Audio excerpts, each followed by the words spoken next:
वे 8 से 10 जने आए, उन्होंने ताबड़तोड़ गोलियां बजाई। वहां से 50 मीटर की दूरी पे चौंकी है, उसी गली में चौंकी वाले रहते हैं। इस गली के कोने पे इसकी दुकान है, वहाँ कोई नहीं आया। आने के बाद मानी चेकिंग कर रहे, क्या ले रहे तुम? पुलिस प्रशासन एप्लीकेशन लियो, एप्लीकेशन लियो, एप्लीकेशन लियो। क्या उत्तर प्रदेश में खाकी का इकबाल खत्म हो गया है? क्या अपराधी अब थाने की दहलीज पर खड़े होकर मौत का तांडव करेंगे? बागपत के बड़ौत में जो हुआ वो सिर्फ एक मर्डर नहीं बल्कि कानून के मुंह पर तमाचा है। तहसील से चंद कदम की दूरी, पुलिस चौकी की नाक के नीचे और सरेआम 2 जिंदगियां गोलियों से छल्ली कर दी गई। आज का सवाल सिर्फ ये नहीं कि किसने मारा, सवाल ये है कि बदमाशों को इतनी हिम्मत किसने दी। क्या हम जंगल राज में जी रहे हैं? दोपहर का वक्त, बड़ौत का व्यस्त बाजार, NH 709 भी पर रोज की तरह कारोबार की चहल पहल थी। व्यापारी सोहनलाल अग्रवाल अपनी दुकान पर ग्राहकों के बीच थे। उन्हें क्या पता था कि काल उनकी दुकान की दहलीज पर मोटरसाइकिल पर सवार होकर आ चुका है। अचानक गोलियों की तड़तड़ाहट सन्नाटा चीखों में बदल गया।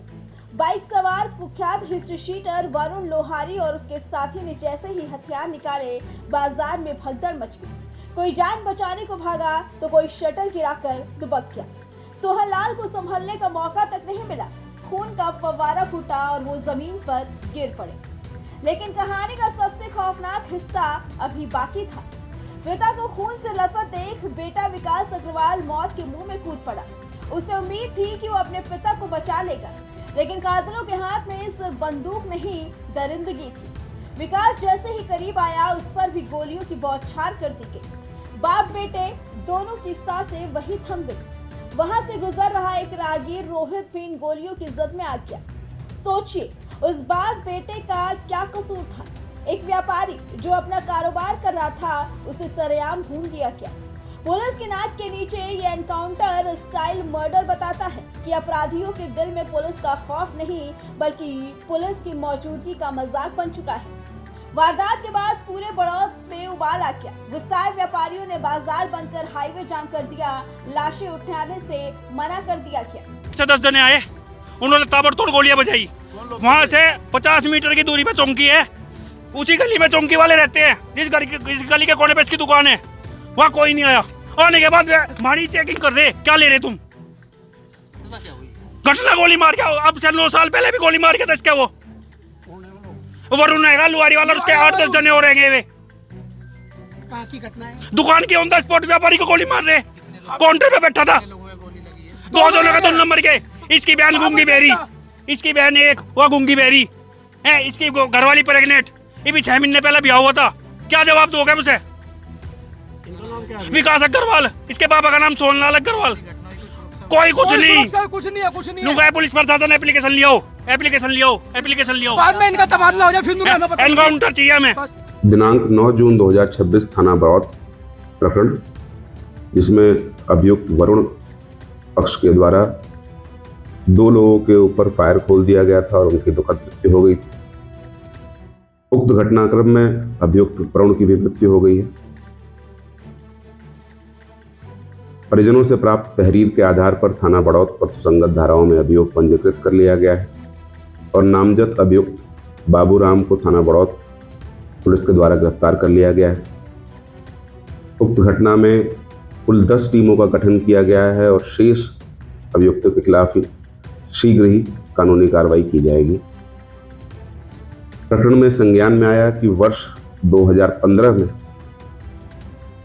पंजीकृत बड़ौत थाने में अभियोग के चलते इन दोनों पक्षों में रंजिश थी। इस क्रम में गैंगस्टर एक्ट के अंतर्गत अभियुक्त वरुण पक्ष के मकान की कुर्की की भी कार्रवाई हुई थी, जिसके बाद अभियुक्त पक्ष बागपत छोड़ के देहरादून रहने लगा था। कल दिनांक 9 जून 2026 को अभियुक्त वरुण पक्ष अपने तारीख पे की सुनवाई के लिए न्यायालय आया हुआ था और उसी के क्रम में ये घटना कारित की गई। पुलिस ने आनन फानन में 10 टीमें बनाई, जिला हाई अलर्ट पर कर दिया, लेकिन तभी कुदरत ने इस कहानी में एक ऐसा ट्विस्ट डाला कि पुलिस के हाथ पांव फूल गए।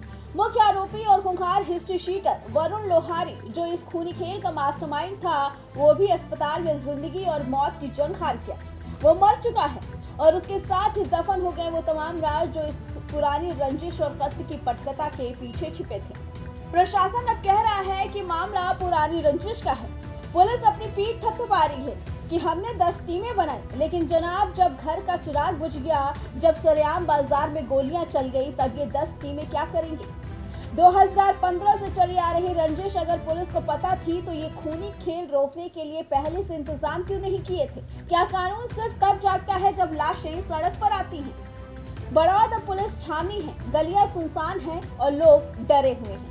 सवाल अब भी वही है, क्या वाकई यूपी में कानून का राज है या अपराधी जब चाहे जहां चाहे अपनी मर्जी का यमराज बन सकता है? बड़ौद की इन गलियों में आज सन्नाटा है, लेकिन ये सन्नाटा शोर मचा रहा है। इंसाफ का शोर और कानून के उस फेल होने का शोर जो दिन दहाड़े 2 मासूम जिंदगियां छीन ले गया। प्रशासन कागजों पर जांच करे, लेकिन हकीकत यही है कि बड़ौद में खाकी के इकबाल को जख्म लगा है। क्या सरकार इस मामले में कोई ठोस मिसाल कायम करेगी या ये 13 मर्डर भी चंद दिनों की सुर्खियां बनकर फाइलों में दब जाएगा? इस पे आपकी क्या राय है? हमें कमेंट करके जरूर बताइए। Bureau report, prime TV.